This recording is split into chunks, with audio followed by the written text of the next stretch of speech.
India ने United Nations की voting में इसराइल का साथ दिया है। तो क्या थी ये वोटिंग और क्या ये रेजोल्यूशन था, आइए इसको जानते हैं। साथ ही ये जानेंगे कि किन कंट्रीज़ ने इसराइल का साथ दिया है और किन्होंने पैलेस्तीन का।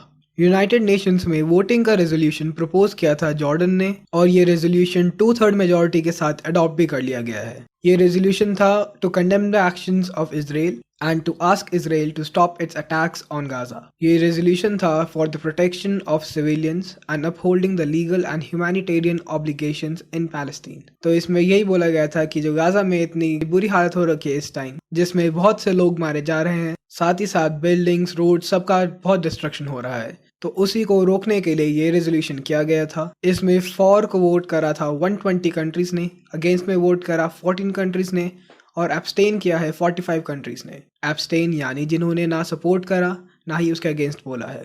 फॉर यानी फेवर वाली कंट्रीज का कहना है कि इसराइल को अपने एक्शंस को स्टॉप करना चाहिए और गाजा के ऊपर अटैक्स को रोक देना चाहिए। अगेंस्ट वाली कंट्रीज का कहना है कि इसराइल जो कर रहा है वो सही है और एब्सटेन वाली कंट्रीज ने किसी का भी साइड नहीं लिया। इसमें अगेंस्ट वाली कंट्रीज में इसराइल तो है ही साथ यूएसए भी है, पर कंट्रीज जैसे यूके, कनाडा, इंडिया, इन सब ने एब्सटेन किया है और किसी की भी साइड नहीं ली।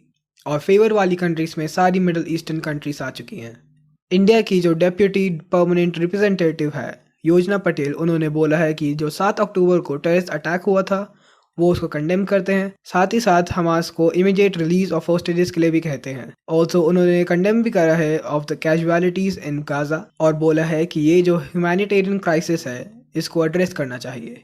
ऑल्सो इंडिया ने अर्ज करा है बोथ द पार्टीज को टू डी-एस्केलेट द सिचुएशन। साथ ही साथ इंडिया स्टार्टिंग से ही 2 स्टेट सॉल्यूशन को सपोर्ट करता आया है, जिसमें यह कहना है कि पैलेस्तीन और इसराइल 2 अलग कंट्रीज होनी चाहिए, 2 अलग इंडिपेंडेंट कंट्रीज। ठीक इस रेजोल्यूशन से पहले एक कनाडा लेड अमेंडमेंट भी लाया गया था जिसमें जो हमास का 7 अक्टूबर का अटैक था ऑन इसराइल, साथ ही साथ वो जो हॉस्टेजेस लेके चला गया था अपने साथ, उसको कंडेम करना भी इस रेजोल्यूशन में ऐड करने का बोला गया था। पर जो ये कनाडा लेड अमेंडमेंट था ये पास नहीं हुआ क्योंकि इसको 2/3 मेजॉरिटी नहीं मिली। इसमें जो फेवर वाली कंट्रीज थी वो थी 88, अगेंस्ट वाली थी 55 और एब्सटेन वाली कंट्रीज थी 23। तो इसी की वजह से जो ये रेजोल्यूशन पास हुआ है उसके अंदर हमास का अटैक को कंडेम नहीं किया गया। और ये भी एक रीजन है कि काफी सारी कंट्रीज ने एब्सटेन करा है और वोट नहीं करा। कनाडा लेड अमेंडमेंट के फेवर में थे USA, Israel, India, UK, Canada. India ने इस कनाडा लेड अमेंडमेंट को सपोर्ट किया था और इसके फेवर में वोट किया था।